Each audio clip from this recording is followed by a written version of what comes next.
Good morning, everyone. I'm so excited to have our first webinar. Welcome.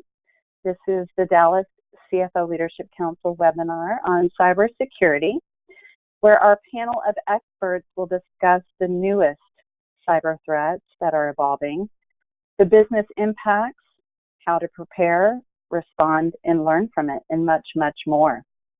I'm Janae Golden, Regional Director for the Dallas chapter, as well as the Houston, Austin, Denver, and Phoenix chapters. The CFO Leadership Council has 27 chapters total across the U.S. and Canada. Members meet monthly for live events, have access to weekly CPE webcasts, and knowledge share with their peers on our Google group called CFO Connect. The group is comprised of our national membership, roughly 1,500 members, and the CFOs. We do have some global CFOs, so that's a very exciting platform that we hear a lot of great things from our members. So really neat platform there. We are an organization created for senior financial executives and by senior financial executives. Our sponsors are our sponsors for our chapter are the people that support what we do for the CFO community. And without them, none of this would be possible. So we definitely appreciate our sponsors. Our sponsors for the Dallas chapter are Bank of America, Michael Parrish, NetSuite Oracle, Doug Lloyd, Ronstadt Tatum, Jim Schuchard, BDO, Lane Campman. Lane, if you're on the line, I didn't mess that one up, yay! USI, Glenn Schooner, and Vincent and Elkins, Chris Rowley. Thank you all for your support. A few housekeeping items before we get started. For the purpose of this call and everybody's sanity, we have muted everyone's line. We encourage you to ask questions throughout the program. To do that, click on the chat section of the control panel towards the bottom. Mary, my marketing director, will be sharing your questions throughout the session. So thank you, Mary, for doing that. This webinar is NASDA certified, and CPE credits will be awarded to those CPAs only if the 4 polling questions are answered. This is their rule, not mine, I promise. So, great, shall we begin?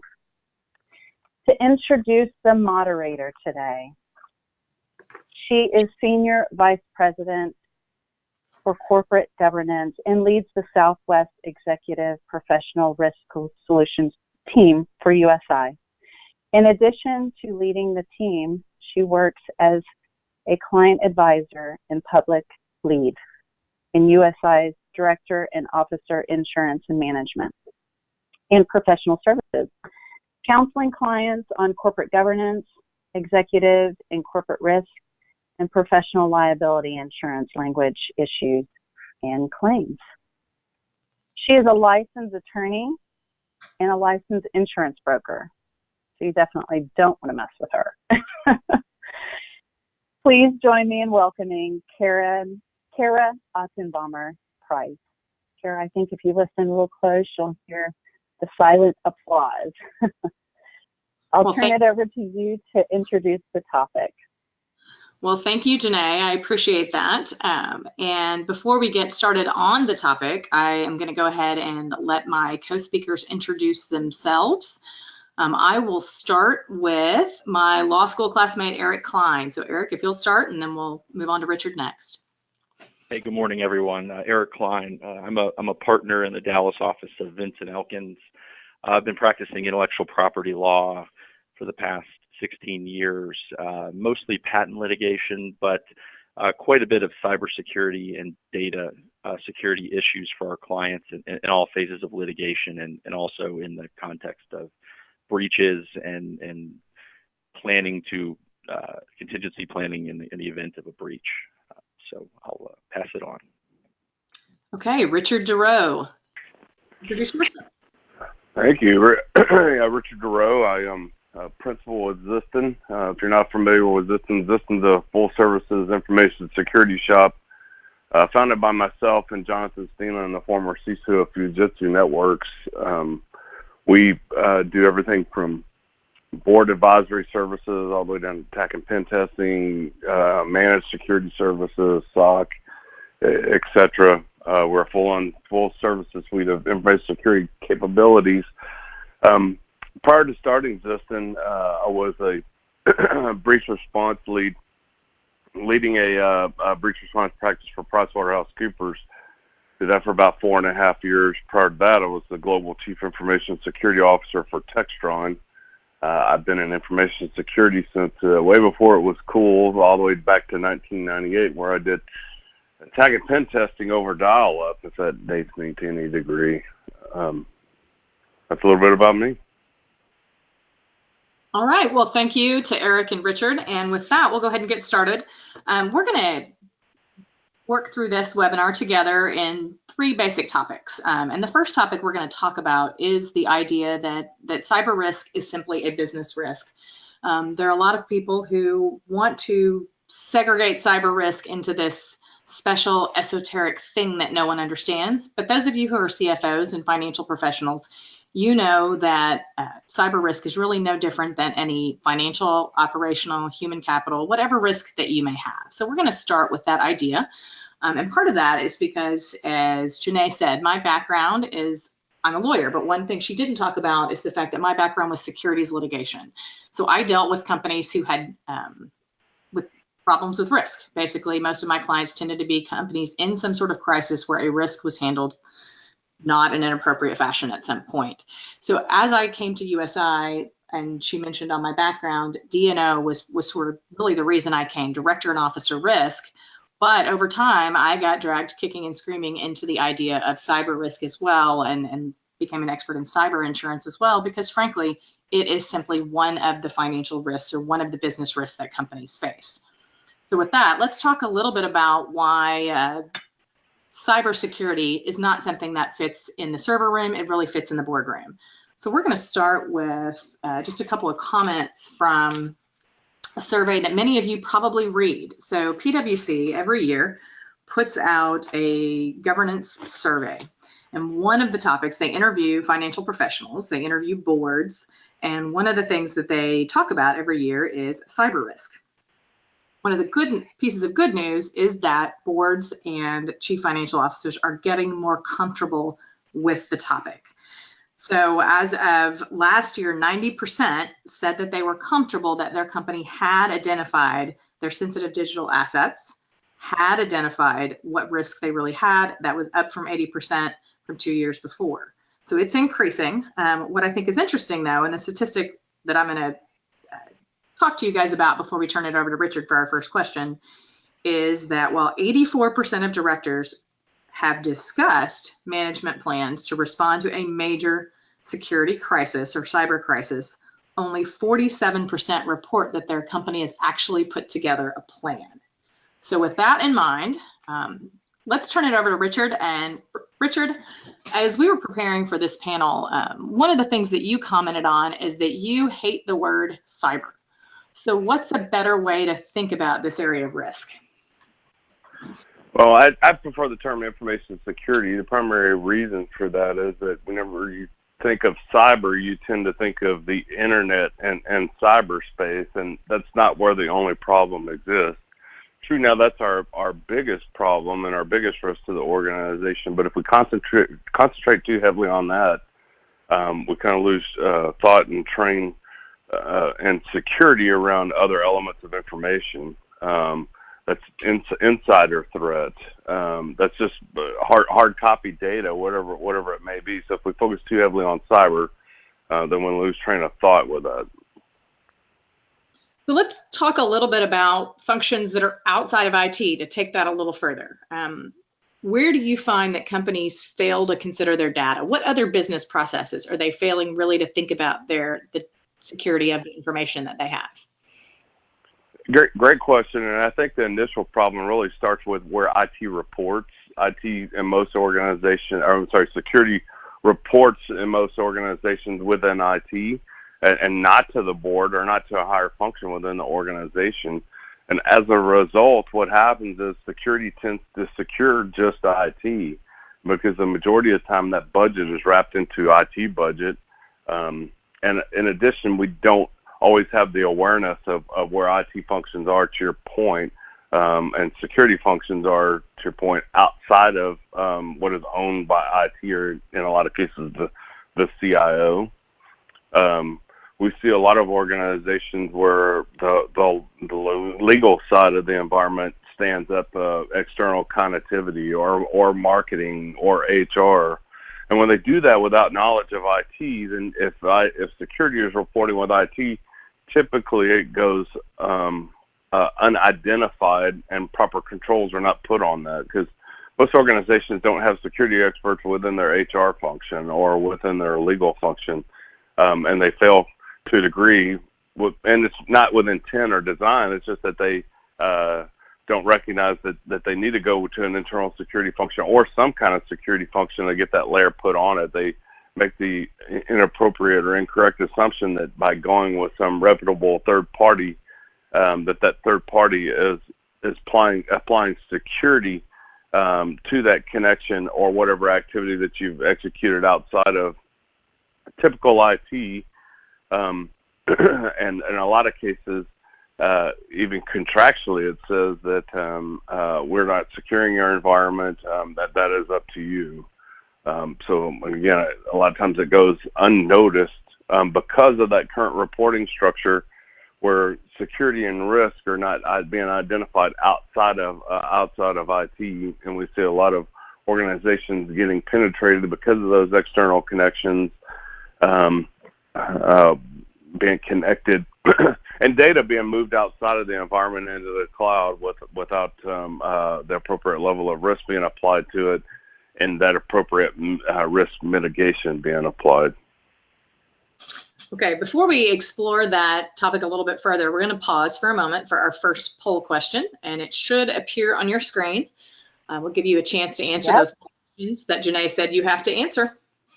Yeah, excellent. So our first polling question, let me make sure that you guys are seeing the screen perfect, is: in what ways does your company mitigate risk? Your choices are continuous employer education and testing, real-time monitoring, strategy and analysis, perform regular penetration and vulnerability assessments, and lastly, purchase cyber insurance. I'll give you a few minutes to answer that before I close it. Okay, thank you, Janae, and we will address the answers in a few minutes, a little bit later in our discussion. So to expand on what Richard was just talking about, Richard and Eric, you both talked a lot about the need for data mapping and companies needing to be more aware of what data they have and how that data gets used. So I'd like both of you to expand on that, and Eric, we'll start with you. Yes, further to what Richard was saying about security, you have to know what you're protecting before you can protect it. You have to realize not only the location, but the types of data, the access to that data, before you can implement a proper procedure or classify it or designate it in such a way that will properly protect it. It not only applies to electronic data, but physical files as well. You need to have a centralized map or plan that shows where all of your data is, and more importantly, where your most critical, important business critical data is stored. That could be sometimes on, through third-party hosting or, through in cloud storage. So you have to make sure that you fully understand where everything is stored before you can actually control or monitor any access to that data. So I think that's the first step, and that's one of the hardest things to do, I think, is to actually have someone go out and put together that map and get everyone to agree on where the most important data resides, and then properly classifying it. And Richard, do you have anything to add on that? Yeah, Eric is absolutely right. I mean, you have to know what the data is, the types of fields that the data contains, and where it's located. We've seen several organizations that have been in breach. But also, we'll go in and we'll ask them, I mean, what is the most sensitive thing we have? What is the area of most concern? And they're like, well, we don't have anything sensitive, and we don't have credit cards, or we don't have government regulated information. Oddly enough, we go in and we do a scan, and we'll find it. We'll find tons of credit cards that they weren't aware of, because that's not our core business, but we take credit cards. So not only does it have to occur, to Eric's point, but it needs to continue to occur to make sure that it's consistent, it's up to date, and you absolutely know where the data is, and you've applied the appropriate security layers and wrappers around that data to protect it. So for those of you listening, throughout the course of this presentation, I'll throw in some comments on how what Eric and Richard are saying, how that relates to cyber insurance. And one thing I would tell you that is a nice thing, it's some good news, is that if you have a well-crafted cyber insurance policy, it doesn't really matter whether your data is stored on your own systems or whether you have outsourced that data to other systems in terms of an insurance policy's responsiveness when an incident happens. Richard, you have a story about a will preparation service that one company offered its employees, and sort of the unexpected consequences of that in terms of where data was and exposure that somebody didn't think about. Yeah, so in a previous life, our HR department decided that they wanted to give free will preparation services to all employees, current, former, past, anybody that had been associated with the company. They were going to offer this as a free service, and somehow they were able to get a feed out of our HR system that included names, dates of birth, social security numbers, some cases passport information, addresses, wife's names, children's names. They took this information out and they fed it to a third party that was supposed to be doing direct marketing to these people to say, hey, here's your free will preparation service to sign up, do XYZ, and we'll provide that service to you at no cost. Somehow I eventually stumbled on the fact that this information was outside. I didn't know the content of it. I just knew that probably because I received a card saying I have free will preparation, I wanted to decide and understand how they got my name. And we were doing a little bit of research on it, and I sent my security team out to do a security review of the organization, and they called me up and said, Richard, hey, is this the correct address? And I was like, it absolutely is the correct address. And they're like, it can't be, because this is just a neighborhood of people's houses. And so I asked them just to go to the address, go up and ring the doorbell, and sure enough, it was the correct address. And when they pulled in the driveway, they could see a server sitting underneath a desk inside of a garage with the door completely open. So there were no physical controls around the data, and there certainly were no logical controls around the data. This is prime information that threat actors look for, unsecured environments, physical and logical, to where they can get access to the information. And it would have taken us, had that data been accessed inappropriate like that, it would have taken us several months just to identify where this feed was and gotten to, because it was not known to the IT organization. It was not documented, and to Eric's point, was not mapped within our organization. Okay, then I will throw in another cyber insurance comment as we go along. One of the nice things as well is that employee data is protected as well as third-party data. So if you have a situation where your employee data is exposed, or something like what Richard was just talking about, usually the policy will respond to that as well. So Eric, let's talk about your specialty a little bit. So you are a specialist in intellectual property, and what unique risks do you think companies face in this space in terms of cyber risk? I think sort of what we're seeing now is there's a much bigger focus on consumer data, just because the laws are written in such a way to protect the consumers, that companies now are somewhat neglecting their own intellectual property and protections around that, because it's not the subject of a law.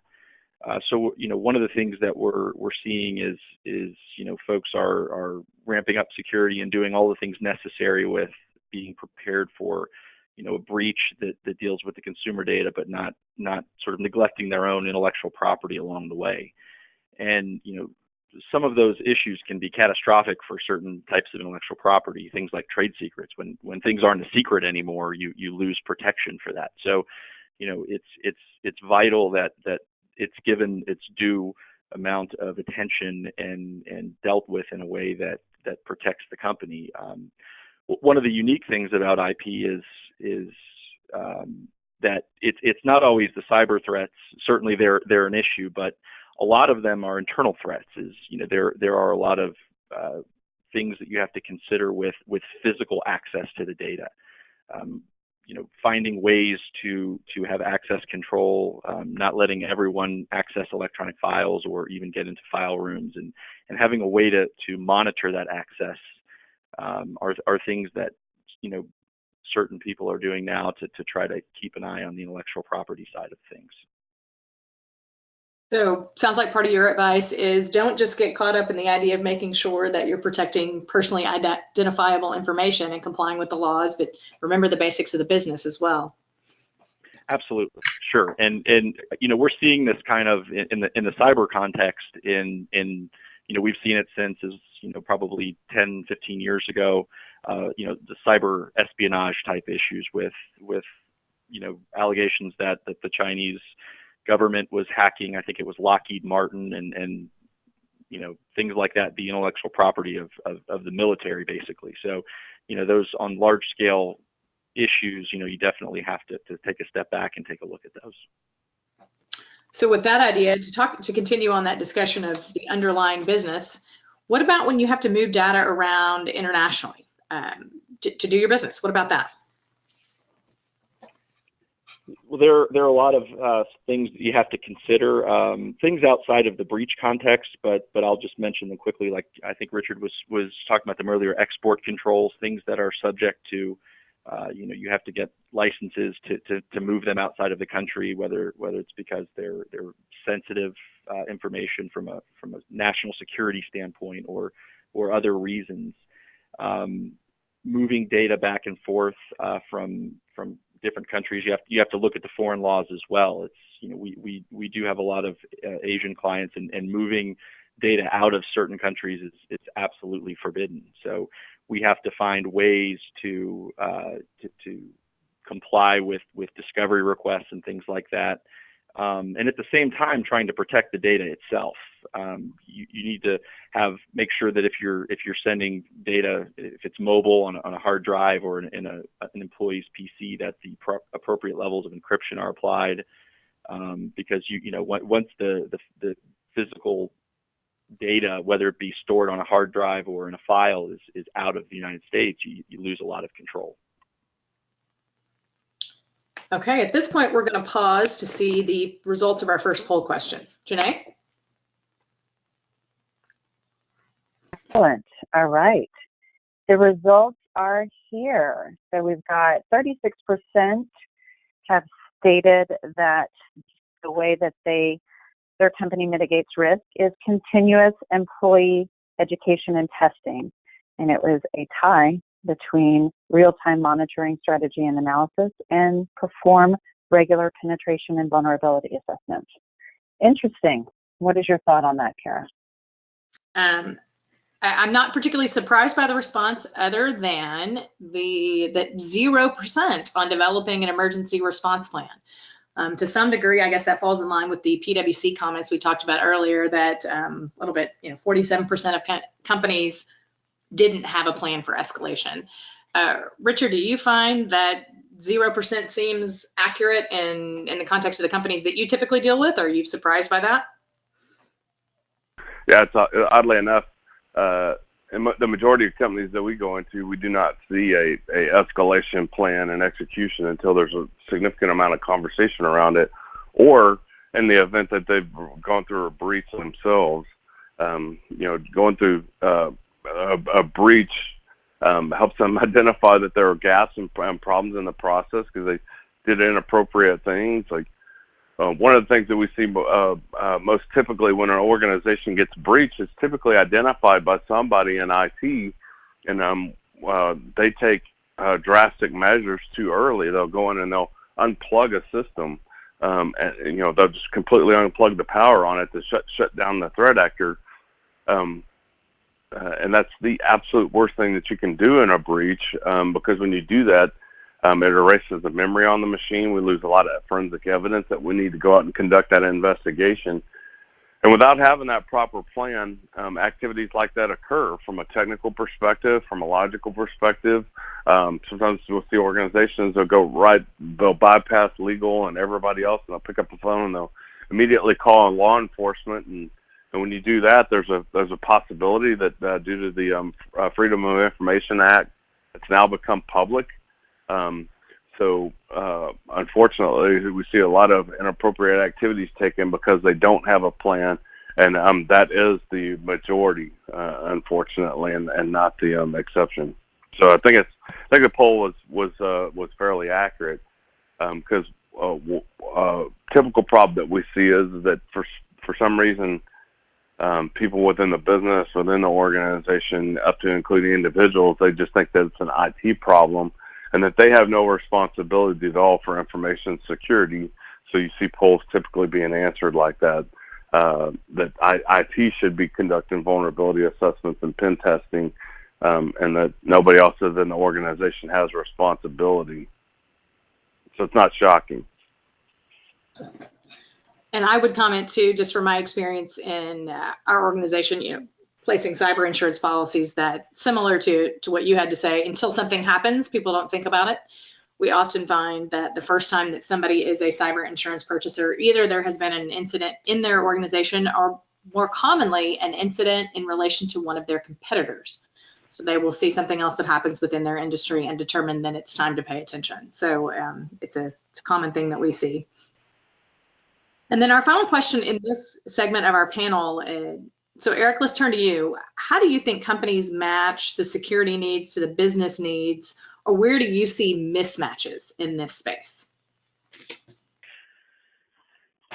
Again, I think some of the things that we talked about earlier, just with knowing what the most sensitive data that you have is, of course you have to comply with the law on the consumer side, but for a technology company or even certain energy companies, a lot of their intellectual property is key to their business, and it's their competitive edge.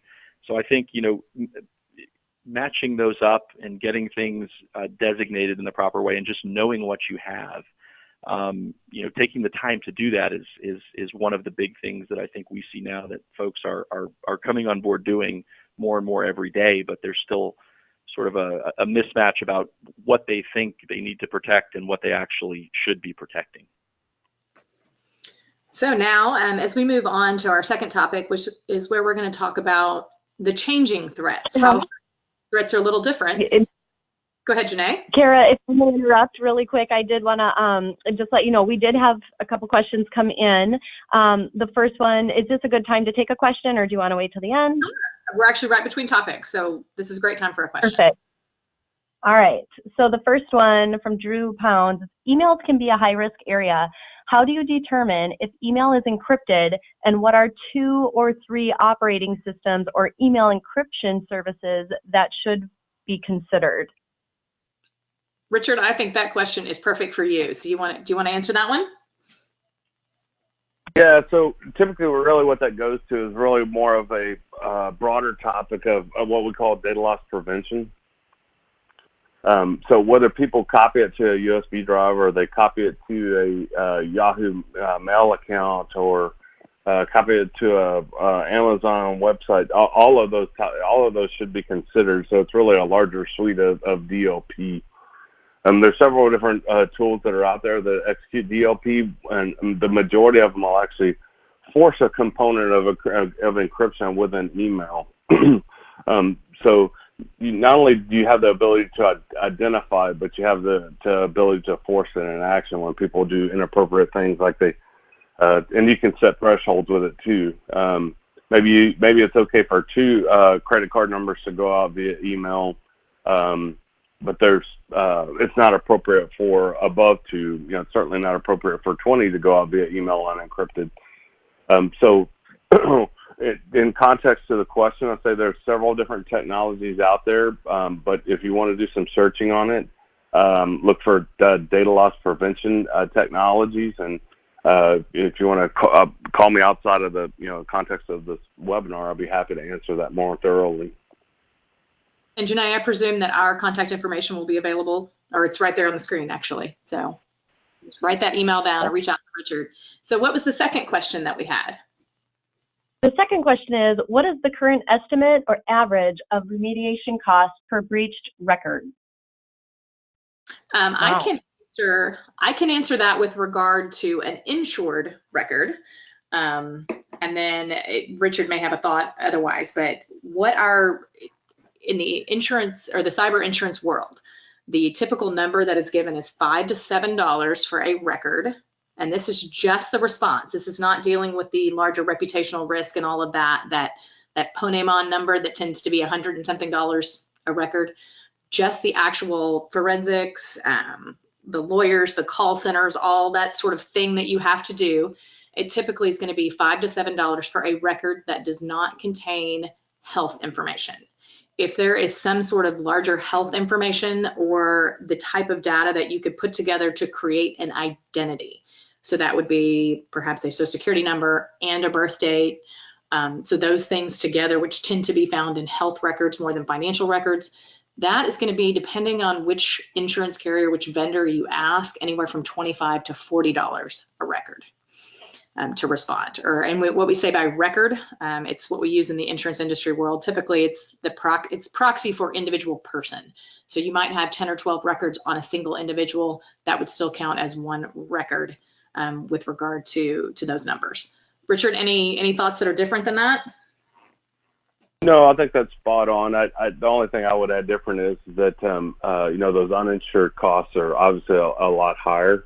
There's a majority of time whenever you see uninsured, what we call cyber debt, like that, is that there was no thought or process put into it. There was no plan.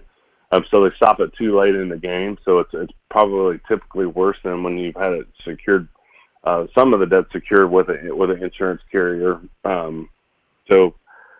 That's about the only thing else I could add to that. Yeah, and that's a good point. We typically find that if you're responding using insurance, it's about 20% of the cost as it would be without insurance. And that's just simply a matter of insurance carriers, because of the volume of business that they send to the vendors that they send it to, can negotiate a lot better rates than you can negotiate on the open market. But that would be true of just about any service that you buy, whether that's legal or insurance or anything. So it kind of works like that. So as we go on to, do we have any other questions, Mary or Janae, before we go on to topic 2? Move forward. All right, so on topic 2, we're going to address the idea of the evolution of cyber threats. So how things are different. It's not just about somebody getting a hold of credit card numbers anymore. It's changing. So before we talk, we're going to pause a second for our second poll question that goes along that line. Perfect. So the second polling question is, what is a common recent cyber risk or threat your company is concerned about?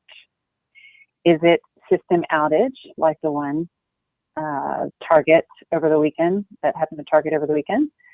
Ransomware incidents, social engineering and spear phishing, malware attacks, internal attacks?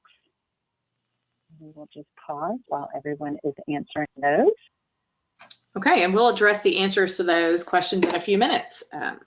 So Richard, let's talk about what is the latest threat from a technology or vector perspective? So I think we need to step back just a hair before we talk about the current breaches. All these things kind of compound on each other. And one of the most important things that we need to think about in the context of cyber risks and threats is that if you're not doing the standard blocking and tackling, addressing the latest and greatest risk, just addressing the latest and greatest risk alone, it's not going to provide you the same, if any, value.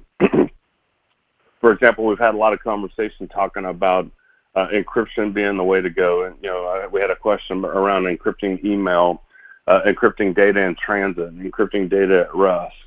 Well, if you're not doing the standard blocking and tackling and addressing access, those encryption methods add no value. Because how I bypass encryption is by having access, having a key. So if I have administrative access to the environment, I've bypassed encryption. I've bypassed all the new technology and controls that you've put in place. We need to make sure that we're addressing and staying current with all the required controls associated with securing and protecting data. Really, in my opinion, before we look at the future. So now I've addressed that, we can talk about the future. We see a lot of activity continues to occur coming from overseas, looking for things, and the majority of fraud that we see is associated. It has something to do with money. There's money and value in it to a degree.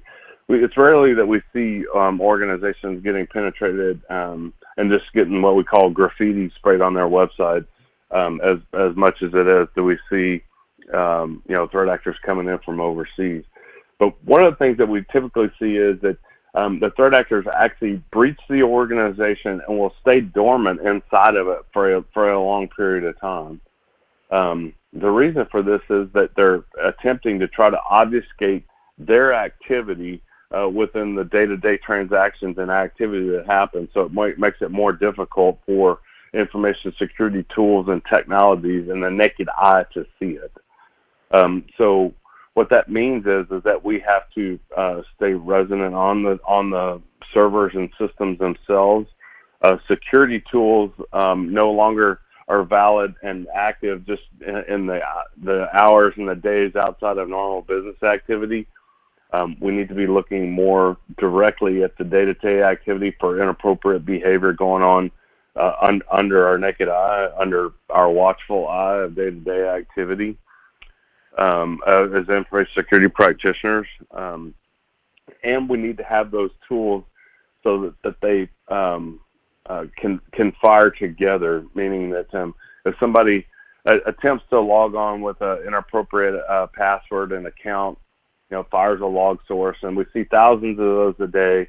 Well, the naked eye can't process that, so you actually have to have a managed security service and capability that's commingling all the events of these tools into a single point, and has some automated response to it that we can identify bad activity going on.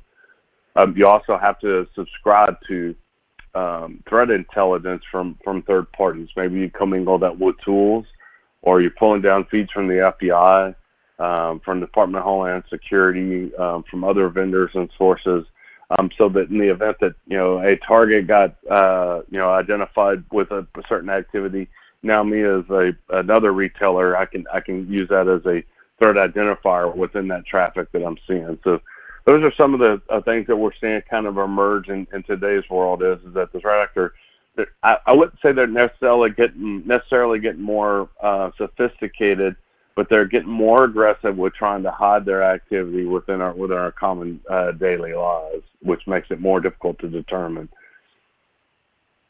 And I'll throw in an insurance carrier comment before we go forward, and that is sometimes with cyber insurance policies, they come with certain pre-breach services or sort of tools to try to mitigate the risk to some degree. One of those tools that some carriers have offered in the past, they continue to offer, are some of those automated tools. But I, just from talking to folks like Richard and other professionals, I caution people to rely on those tools because they are probably not as good as what you can get if you went out and actually went through a more formal process and figured out what data you had and where you ought to be doing that. Most of the insurance carrier offered tools are just bolt-ons outside your system. So I would encourage you to use caution when relying on those tools. So go ahead. We've got a question? We do. Yes, we do, and it is insurance related. It is, what are some key clauses in BAAs or SLAs that can create exposure from an insurance cover perspective? Okay. So remind me what those acronyms mean. If whoever asked that question can go back and specify those acronyms, because I think you're getting a little technical in the acronyms for me. So All right. They'll repose that question and we'll pause if you'll spell out those acronyms. Perfect. I think I mean, but I don't want to speak off the cuff if it's not correct. So we're going to go on to the next question, and then I'll pause, and hopefully we'll get a revised version of that. So one of the things we talked about in preparing for this is the bad guys getting a little bit better at valuing where good data is. And we've already talked in the course of this discussion today about the importance of data mapping. So with that in mind, we'll start with you, Eric, in terms of business data, and then we'll turn to you, Richard, in terms of consumer data. But Eric, is there some business data or corporate data that is more valuable than others that you ought to be looking for when you're making that map? Of course, it depends on the business. Again, there are a lot of companies now that are becoming more focused on their IP portfolios, trade secrets, patents, things like that. New product development, and usually that we're seeing that takes place, across the world. There's research and development done in overseas and other functions, talking back and forth, and some of it, it's not centralized anymore. So, having a central repository, any kind of document control management is vital to that. Law firms have become very good at that. Not, sort of the paperless office. It's very hard to implement fully, but the concept is good so that you can track everything, and it also helps you with redundancy and backing up things in case you do lose data. Then you can go back and you're not starting from scratch. But I think as access becomes harder because the technology gets better, I think you're going to see more and more trying to get people to cooperate, phishing schemes, very complex email phishing schemes, trying to get people to give you access, more of similar to what Richard said earlier about, if you're not controlling the access key, it doesn't matter what encryption you're using. You're seeing folks take runs at individuals, and they're getting very good at it, where someone will give up passwords or pass along data or access, not really knowing who they're talking to, in bigger companies anyway. So, I think as it evolves, I think a lot of business threats are going to come internally, even though they're, I guess, technically cyber attacks and things like that. But they want to be done along the same lines. What Richard said is undercover without drawing any attention. And if there are people inside that are giving access to data or passing things along unknowingly, it may not be even flagged, which will make employee education even more important going forward. Okay, and Richard, let's turn to you, and if you'll respond to the same question, but with regard to what sort of personal data that a company may have is considered the most valuable. Yeah, personal data. I mean, that one's fairly easy to identify. And what's interesting is, in today's world, personally, people don't get as upset when they lose their credit card information, because the credit card company we just call them, say that wasn't my charge, they send me a new credit card. Or in the event of a breach like a Target, we get what I call the feel good letter. Target sends me a letter and says, "Hey, we're very sorry that we lost your credit card. Here's free credit monitoring services that's going to offset that. Please come back and shop with us." Now, one of the things they don't recognize about that breach is, even though they got what I call, again, the feel good letter there, is that Target now is charging them 50 cents or $1 more for a box of laundry detergent. So they're actually, the consumer's paying for those costs, even though they don't feel bad about losing their personal data. Now, there's one element of personal data, and you kind of touched on it earlier, and that's healthcare. People get upset when you lose their healthcare information, especially if they have some kind of disease or something they don't want anybody knowing about. So that's the only time I've ever really seen somebody go to jail over loss of personal data. I'm sure there are examples outside of it with credit cards, but an organization not being responsible for healthcare information, I've seen people go to prison for that. But I think one of the things that's also important to bring out in just the context of this whole topic and question too that we haven't covered on is whenever we're storing information or operating from a business perspective, and we're executing outside the four walls of our business, where are we putting it and whose responsibility is it? We recently worked in an organization that their product that they sell to the outside world is data services. They built these big, huge servers that they'll allow anybody to access and manipulate their data with it. And that organization was breached, and they said, well, we don't have anything of concern or interest. Well, when we started looking at their client data that was on it, they did. Boeing was storing, had put out there, technically on a website, designs of all, several of their different aircraft where vendors could go out there and say, if I add one more Coca-Cola to the tray cart, it adds weight to the plane. How does that affect, the aerodynamics, et cetera? If I take 3 peanuts out of the peanut package, what does that do? That sounds relatively benign, but you also had the ability to say, what if I placed a bomb in the tail of the aircraft, or what if I, redistributed weight to the tail of the aircraft? Could that cause it to fly incorrectly? So whose responsibility was that data and it being out there? That company also had a whole bunch of credit cards. So another thing to bring up is whenever we execute externally with in the cloud services outside of our environment, we also need to know where that is. Sometimes when we're going to www.yahoo.com, we don't recognize that 70% of Yahoo's environment's outside of the U.S. So if we're standing up a service out there, whether it's personal or business data on that third-party website, we may be breaking laws. We may be putting it into an organization or a country that don't have security controls or requirements whatsoever. So we just need to be careful about where we put personal data or business data in addition to what it is. And then I'll add a couple of comments before we go back and have that question asked again. One of the things that you commented about, Richard, was the notion of the cost for providing that feel-good letter and that credit monitoring. That is one of sort of the standard table stakes within most cyber insurance policies within the first-party costs that are included. So that hopefully I will answer some of that question before we get there in a second. And then my comment on, I would add, one of the things that makes that healthcare data so valuable, not only Richard touched upon the fact that people are more bothered by it getting out, so it's more important to companies from just a reputational perspective, but also it is most valuable even more than the financial information, because as you pointed out, Richard, you just cancel that credit card. They can only use that for a little bit of time. But the healthcare information generally has enough data to create a separate identity, because it's going to have date of birth, it's going to have gender, it may have marital status, it may have height, weight, race, all of those sort of things you need to create an actual identity to then go out and get the credit cards and do all of the more sinister activities and get more access at finances, frankly. So that's one of the things that makes it valuable. It's enough information to create an identity. So let's go back and have that question asked again.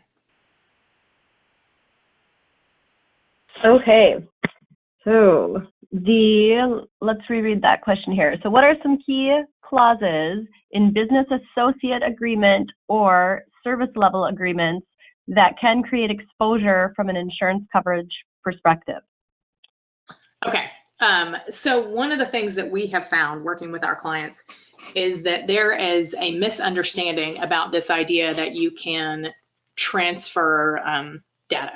So sometimes people or transfer responsibility. So sometimes people will they will within an agreement say that so-and-so else is responsible for the protection of data. What's interesting though is it's like any other concept under the law, and Eric may be able to expand upon this, but you can never contractually transfer your legal obligation.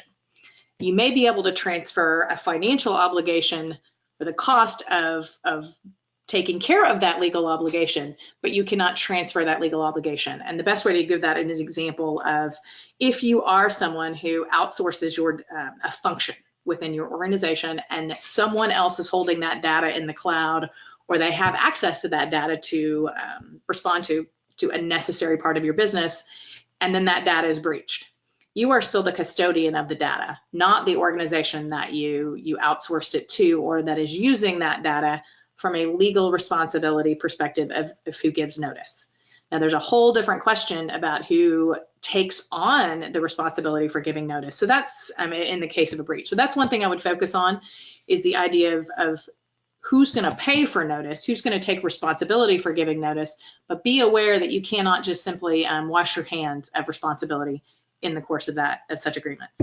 The other thing I would really point out in relation to insurance is that we get a lot of requests from our clients where they are working with someone through a vendor or they're providing a service, either way, so either direction, and someone is being asked to add them to an insurance policy, or they're being asked to add an outside party, so their customer, to their own insurance policy. Cyber insurance policies simply don't work that way. You cannot add another organization as an additional insured like you can on some of your property and casualty insurance. You can write the insurance in such a way that it flows up and down. And what I mean by that is, as you're looking at that agreement, so say you have a responsibility, your agreement that you have with an outside party, you have a responsibility to give notice if something happens on your system, even though maybe it's their legal obligation, you're going to take it on from a business perspective. In order to do that, you're going to want to make sure your insurance policy allows you to give voluntary notice as opposed to compulsory notice. And what we mean is it flows upward. In other words, you can give notice when there's a breach that happens somewhere else, or you can give notice when there's a breach that happens in your system but relates to someone else's data.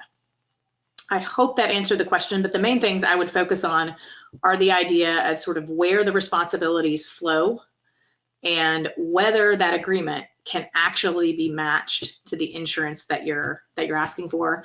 So I would encourage you to talk to whomever your insurance broker is when you're looking at those agreements. It's one of the things that we do. I'm sure all the other brokers do it, where they look at their clients' major agreements, or they look at the sort of standard language that they tend to try to use and make sure that the insurance actually matches up to that.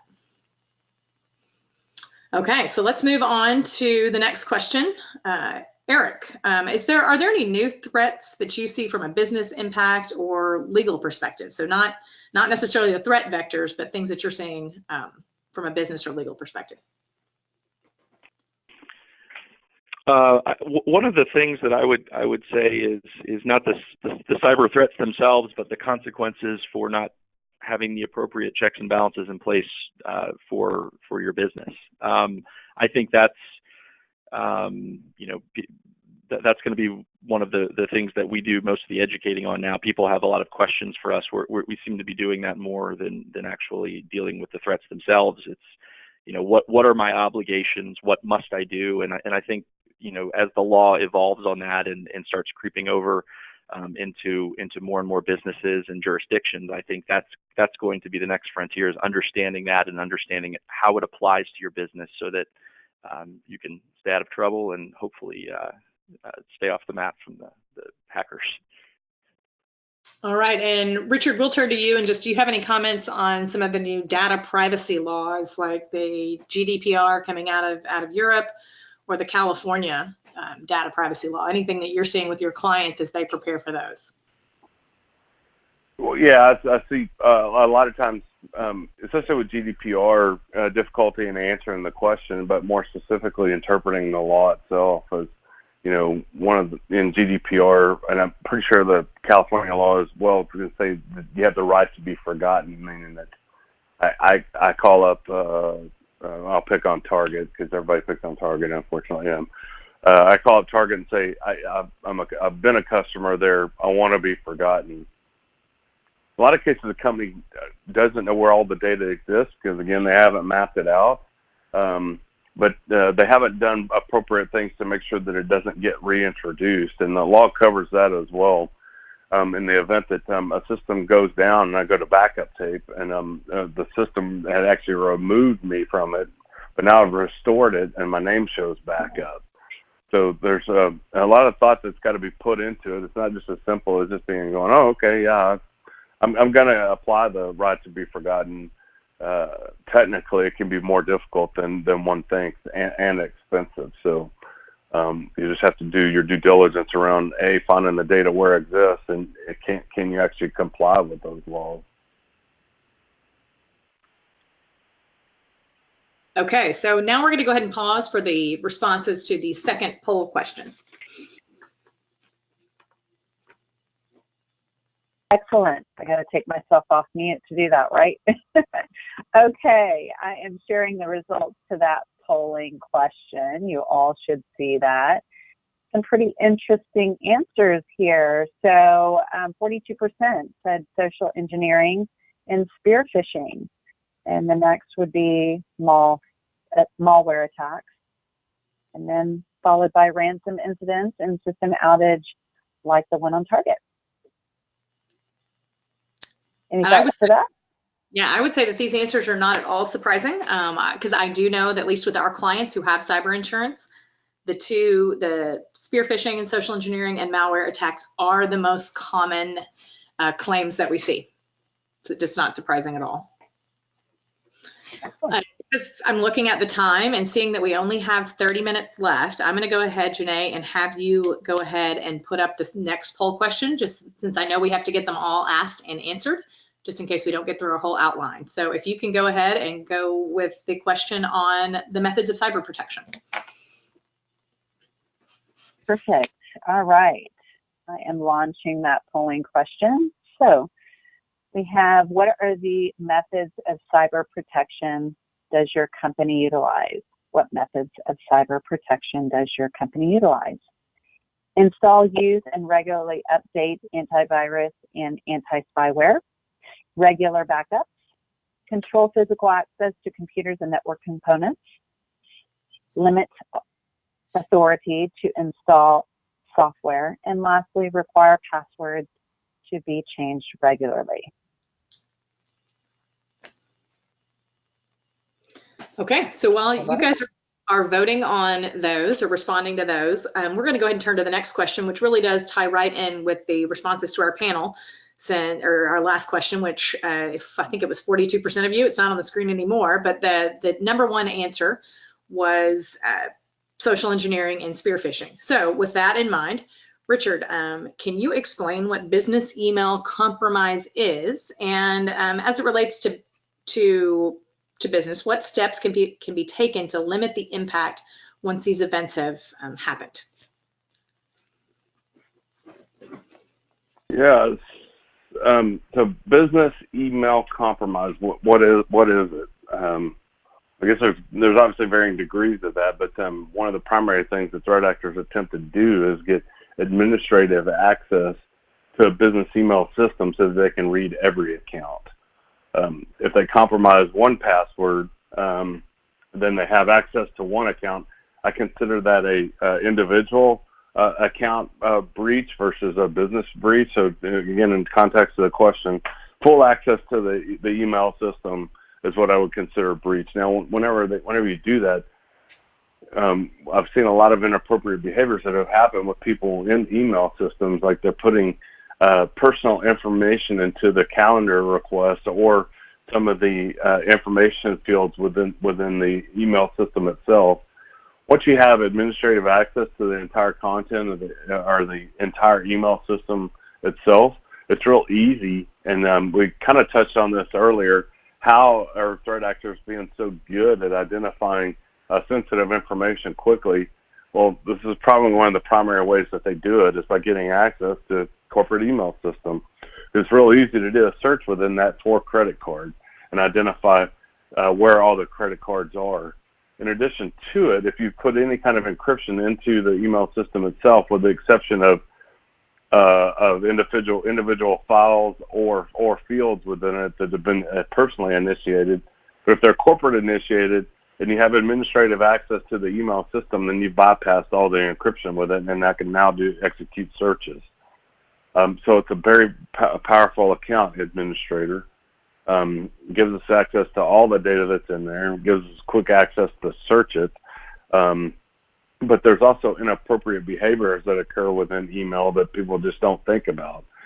You know, storing credit cards or sending credit cards, or storing or sending social security numbers. Now, if I do that individually within my own account, there's only loss of one social security number or credit card number. But whenever the threat actor does a high-level search across the entire domain of that business email for a credit card, now he's getting every one of those credit cards that was personally sent out. So it's a behavioral thing. So I believe I answered the question around business email compromise and the difference. I apologize, but I didn't hear I really didn't interpret the second part of the question. If you could repeat that. That's okay. Actually, I think you've answered the whole question. So we're going to move on. I'm going to ask you a little bit more about ransomware. I noticed that the second answer, that malware was people's greatest concern.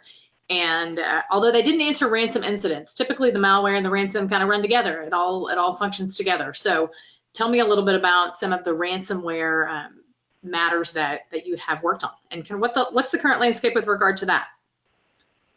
Yeah, so we see a lot of activity associated with this. One of the, and not to throw punches at anybody, but one of the things that we're seeing a lot of, in my opinion, is poor behavior. Is that we see a lot of organizations that are getting breached from a ransomware perspective, and they can't recover because they don't have the appropriate backups of the data. So their only option is to just deal with it and restore the data somehow, manually or through some other process, or pay the ransom. And a lot of organizations I'm seeing, or we're starting to see companies, the insurance company is actually paying the ransom because it's cheaper for that to occur than it is for the insurance company to pay for the investigation and the rollback of the threat actor's activity in the environment. Now, in my opinion, that's inappropriate. I want to see people not paying ransom ever. But how do we prevent them? How do we prevent from falling prey to it? A lot of those things that are in those polling questions, if we execute those well, it prevents both ransomware and malware activity. The majority of the malware and ransomware activity that I've seen, it would prevent it. Primarily changing passwords. If we do that with some frequency and aggressiveness, the probability of ransomware attacks and malware attacks being successful is mitigated significantly. And when I say aggressively, I'm not just talking about changing user accounts. User accounts are easy. It's easier for me to send a mass password change out to users and force them to change it. We also force them to change it with some frequency. Typically, in my opinion, it should be a month, but most of the time we see it's 3 months to 6 months, which is better than nothing. But what we don't see behind the scenes is that people are IT and systems are forcing administrator account passwords to change, or service accounts and system passwords to change.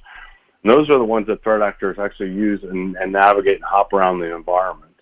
But if we have a really good approach to patching and reducing vulnerabilities in the environment and changing passwords, those two activities alone will significantly reduce the amount of probability that both malware and ransomware attacks will be effective. Because majority of the time, malwares and ransomwares are taking advantage of vulnerabilities in the environment. And then I'll throw in a couple of comments about the availability of insurance for ransoms. And so it's typically not just a situation where the insurance carriers are choosing to pay the ransom because it's the more economic choice. It's usually because the policies themselves these days, if they are top of the line policies, will actually include ransom coverage. And most of the time up to the full limit. So if you have $10 million worth of cyber insurance for breach response, then you often have $10 million worth of ransom to pay. And one of the things a lot of the carriers say, and I don't have a reason to doubt it, is that because of the number of ransom incidents that they deal with, they tend to be second only to the FBI in their knowledge of whether Dark Horse 75 is an honorable thief, and if you pay his ransom, whether he will show back up, or whether bad guy number 47 is a dishonorable thief. So they tend to be able to work with companies to make that business decision. But as Richard pointed out, it may not be an appropriate business decision, but that's one of the ones that insurance will at least support in making. So with regard to that, Eric, any comments about the legal implications of actually paying those ransoms? Of course, on the insurance side, I'm not an expert on the insurance side, but there's, depending if the company's paying it themselves or if their insurer's paying it, that could affect the policy, I would imagine, in some way. You're always free to pay the bad guys to try to get access back. It's not guaranteed that they're actually going to give you access back, or it's that there's a switch that they can flip on and off. So it's a short-term solution in my experience that you'll if you're an easy target and you're willing to pay, it seems like they'll be back. Okay, so we're about to move on to topic 3, and we're going to pause for a couple of things here. First, are there any questions that have been asked? Sorry, I had to take myself off mute. Nope, we are good on the questions for right now. Okay, and then Janae, let's go ahead and put up the last poll question so we make sure that we get through that. Actually, did we? Yeah, perfect. Did we actually answer? Let's look at the answers. We haven't actually looked at the answers Yeah. for the third. Yep, perfect. We've got them showing on the screen. So it looks like the majority on this call, the methods of cyber protection is install, use, and regularly update antivirus and anti-spyware. Okay, Richard, that last answer about requiring passwords to be changed regularly being 0% is probably a bit disappointing to you. But since we do need to keep moving on, Janae, if you can go ahead and put up the poll question number 4 about what type of plan folks have in place. Absolutely, doing that now.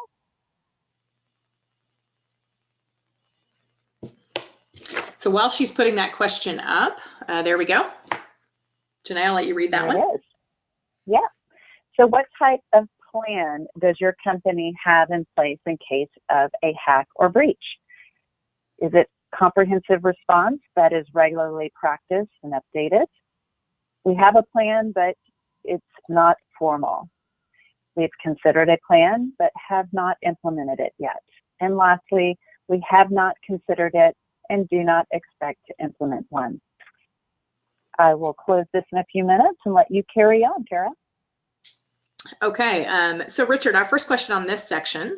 So this is the section where we're going to talk about the fact that some sort of security incident is practically inevitable. So it's important for companies to prepare for it, respond to it, and learn from it. So with that in mind, one of the things you talked about in our preparation is one of the first steps is simply deciding what a breach is. So could you briefly give us a thought on answering that question? Yeah, there's a whole bunch of definitions of what breach is to people. People when they hear that term, they hear or interpret different things. But in the event that you don't have that definition defined in the organization, that's a problem that you suffer from. Breach happens to just about every other organization, and to be perfectly honest, I think the media has done us a disservice with what breach is. To me, and I'll give an example. We'll use the White House as this example. As somebody runs through the gate, they've breached the White House. They run through the gate and they actually make it into the White House, so they breached the White House and to a higher degree. So that's, in my opinion, that's a breach. Now, at the time that this breach occurred, the president wasn't even home.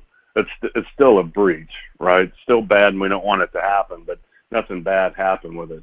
But the same thing happens with information security and organizations. Companies get breached all the time. And what we're really concerned about is identification and loss of data from the environment. So it's data loss that we're really concerned about. So, but to the point, we need to have a definition of what breach is and what it means to our company, and what activities do we take place in the incident of just standard breach in the context that I've described it. Yes, we do take activities with those. We arrest the guy on the White House lawn, put him in handcuffs, and he goes to jail.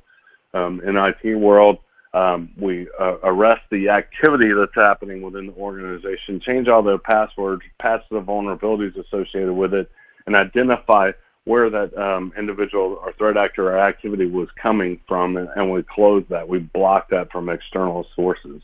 So we've stopped the breach, but there was no loss of data. Loss of data is where, or some other bad activity. Maybe it's ransomware to the environment, which technically ransomware to the environment is a source of breach. It just had a different outcome. So again, we just need to make sure that we have defined and definition around it. We have a plan of activity associated with every type of breach that we can potentially identify to our organization, and what we're going to execute on behalf of that breach, up to and including data loss of our environment. And then I'll add a little bit about sort of the notion of, to build on Richard's comments about what is a breach. So in any cyber insurance policy, there is going to be definitions. I mean, that's what all insurance policies are based on, are the definitions contained within the policies of the covered matters. So for a cyber insurance policy, every policy is going to have a definition of something along the line of a security incident.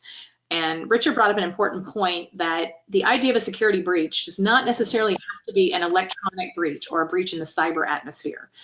Same is true on what would be covered under a cyber insurance policy. So just the classic, somebody threw the records in the dumpster would typically, if it's the policy's been crafted appropriately, any sort of unauthorized access to information, whether that information is actually used inappropriately or whether that information actually leaves the organization or is exfiltrated.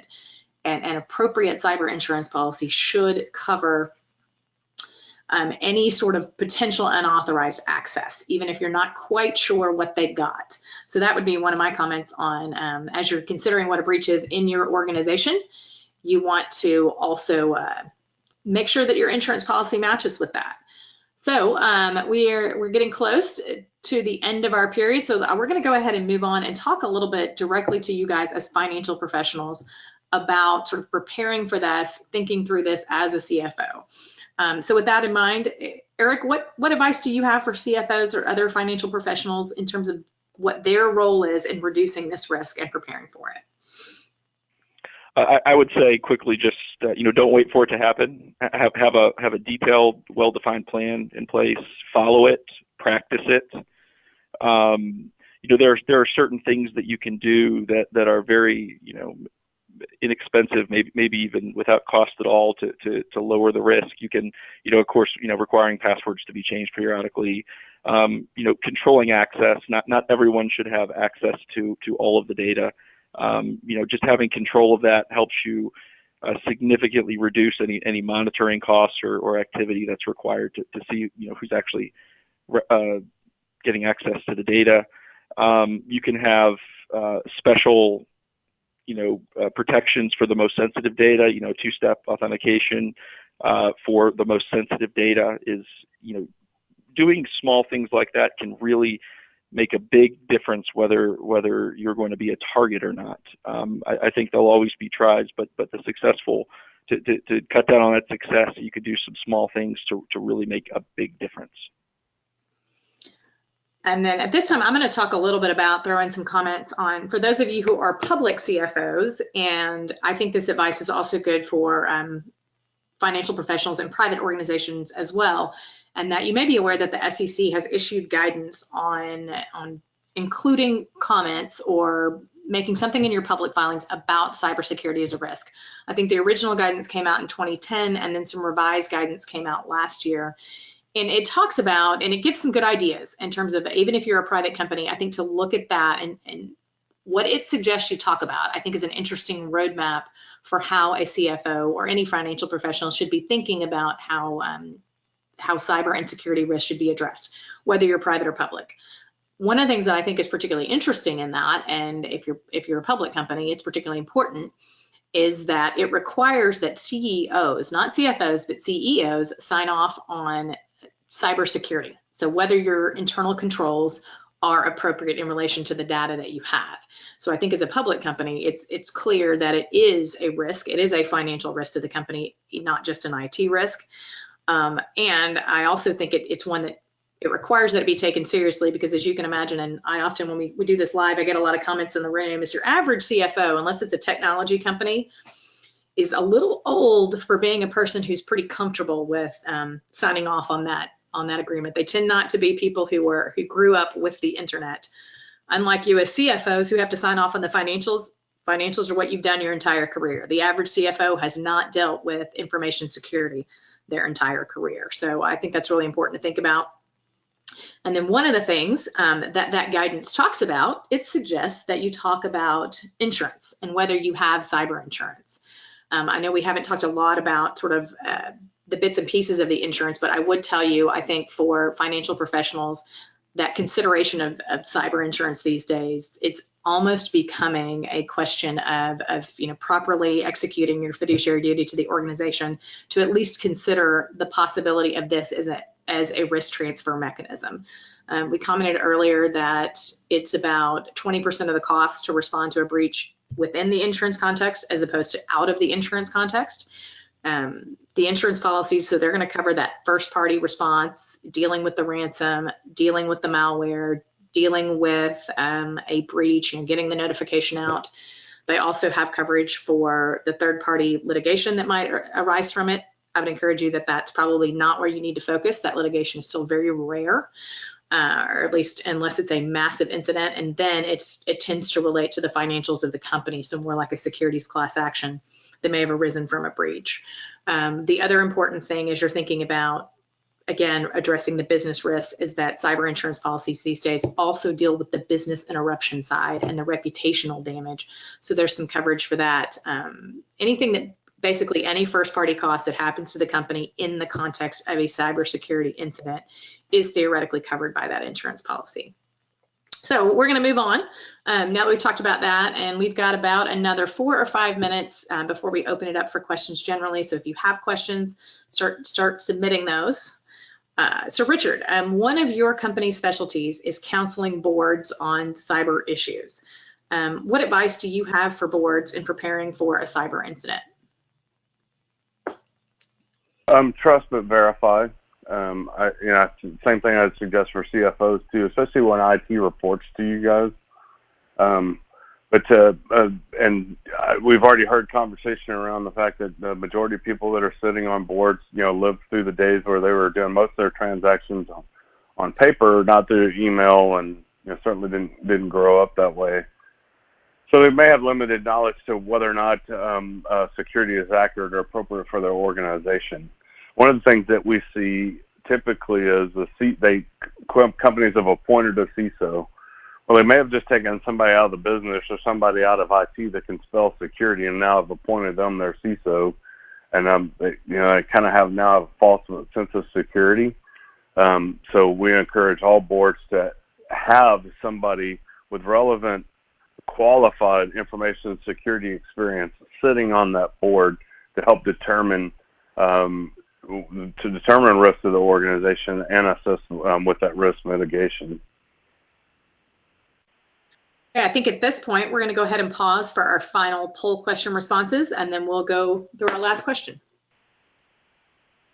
Excellent. So the results are showing on the screen, pretty interesting. 58% said we have a plan, but it is not formal. Second was 73% said comprehensive response that is regularly practiced and update is their company's plan in place. So any thoughts to that? I'll go ahead and turn it over to Eric. Any thoughts to that answer? That's kind of what I was expecting to see. Having a plan but not being formal, that was the one I was expecting the most response on. The comprehensive plan, that's a little high, I thought, but that's good. I think you'll see those first two, start trending. One will trend up and the other will trend down as time goes on, I think, with all of the activity in this area. Okay, well, with that, let's go ahead and kind of go through our last topic, which is, okay, so if you're putting together the plan, or maybe you don't have a plan, but the incident has happened.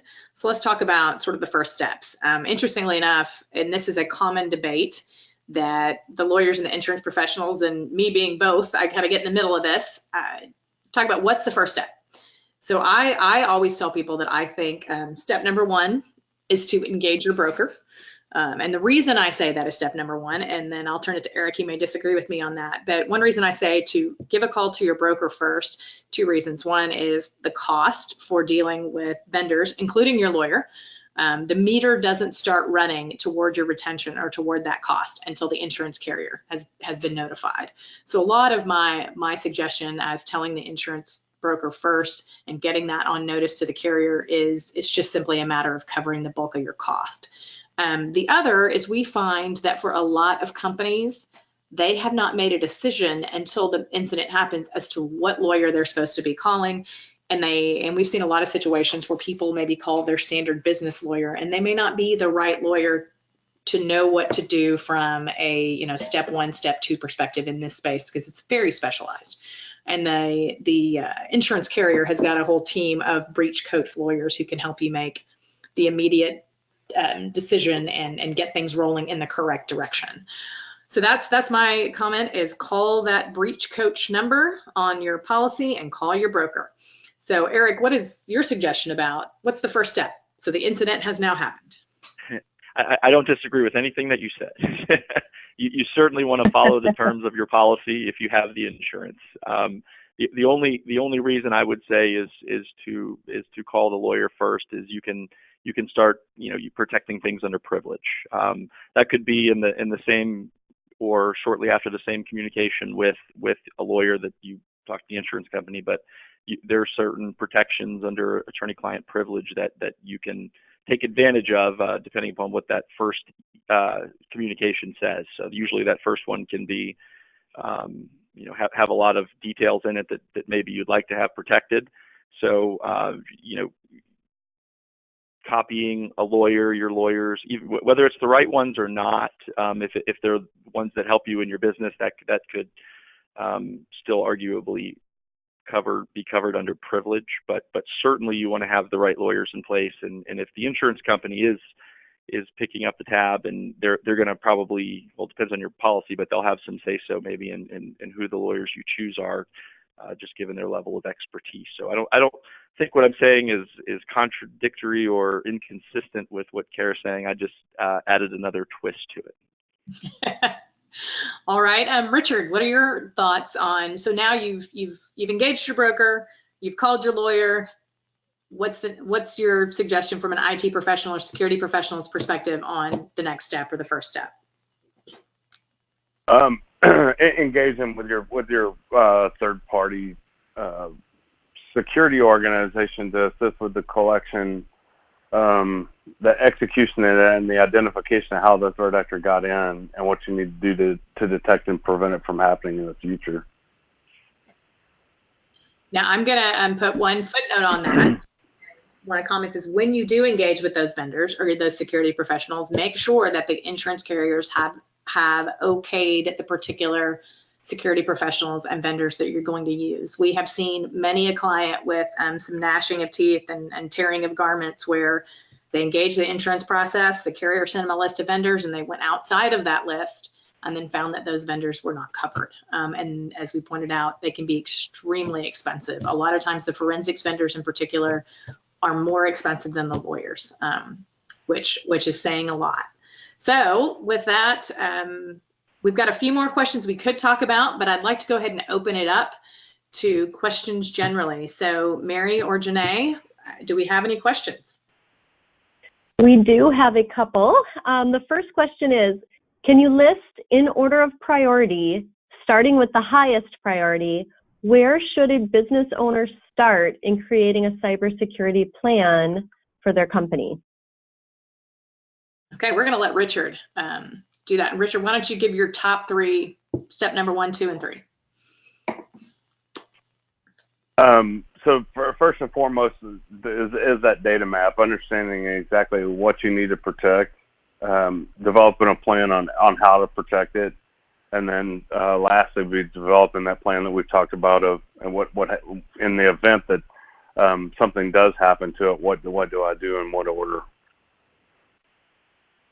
Okay, Eric, any comments that you want to add to that? I agree 100% with what Richard said.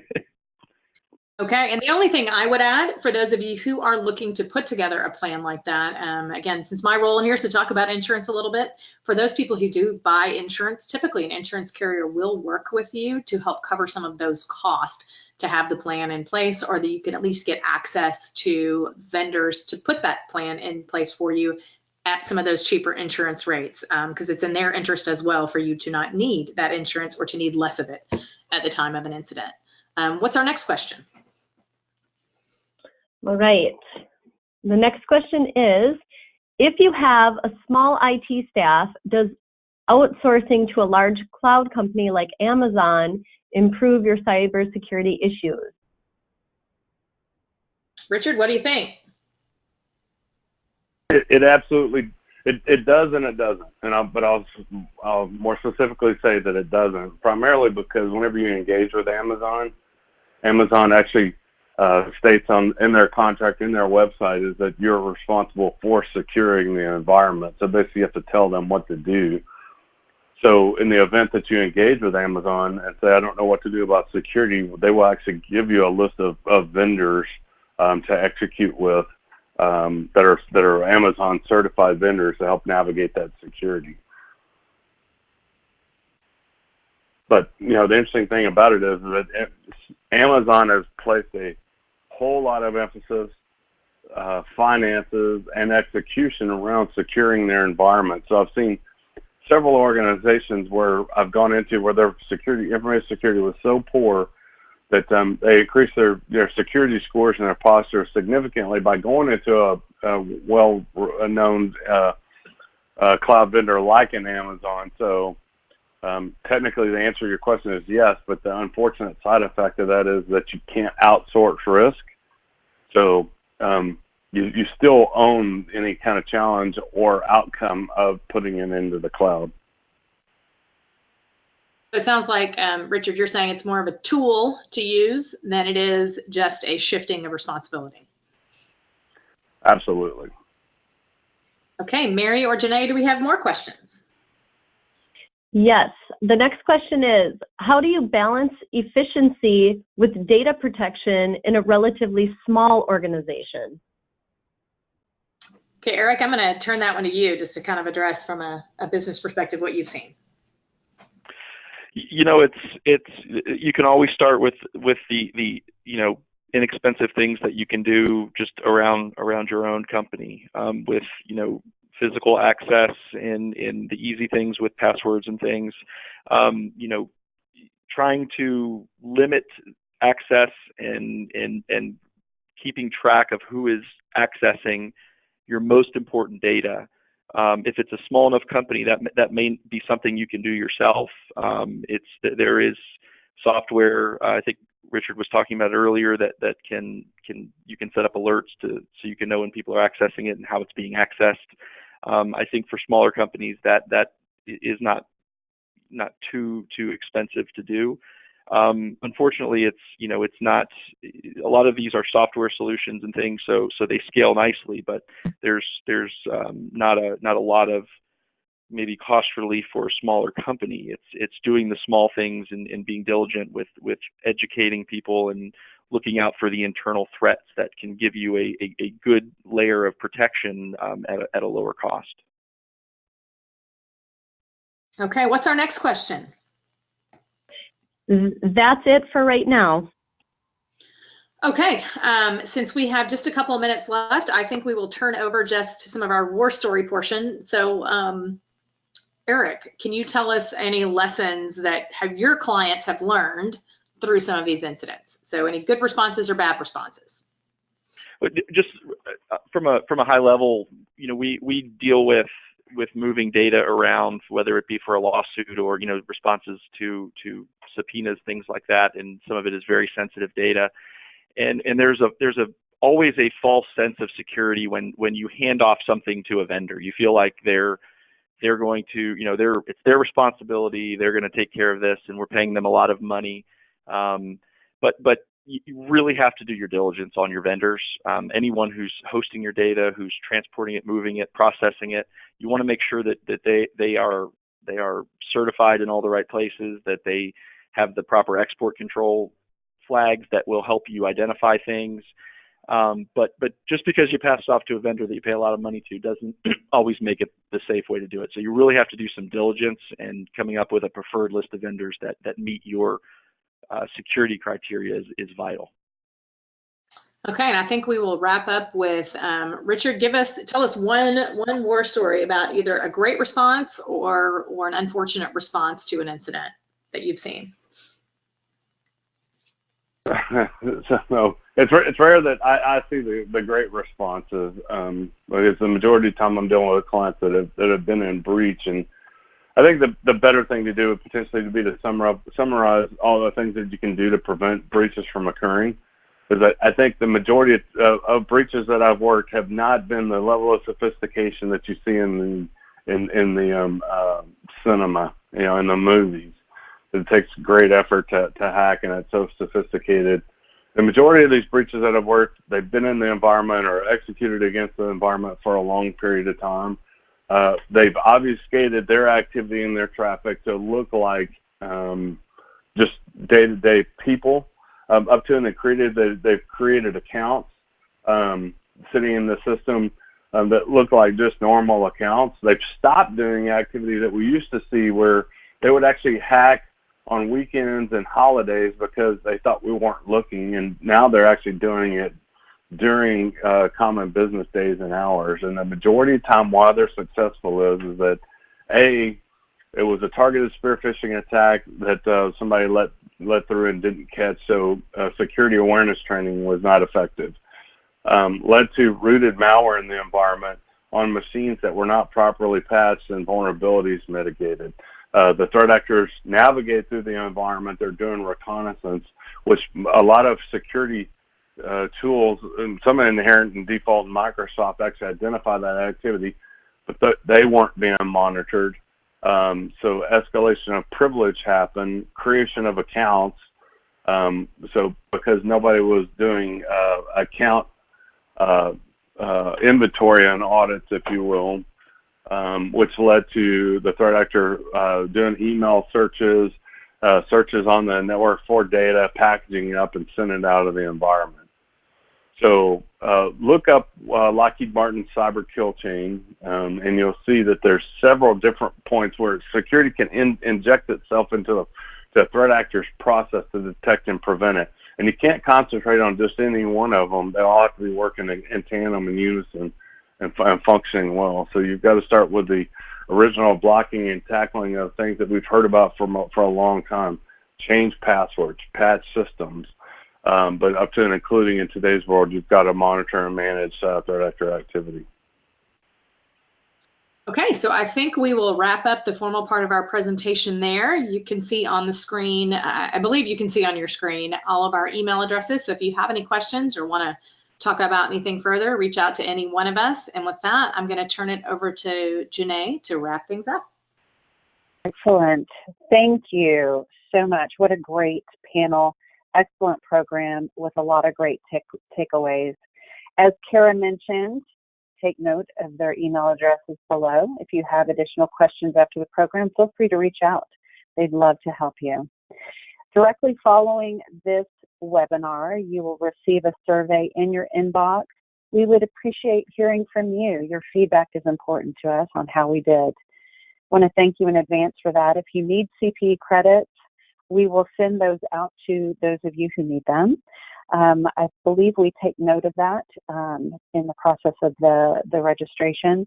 But if for some reason you have questions or concerns, feel free to reach out to Mary or I. We're happy to help you with that. This concludes our webinar. Thank you all for joining us, and enjoy the rest of your day.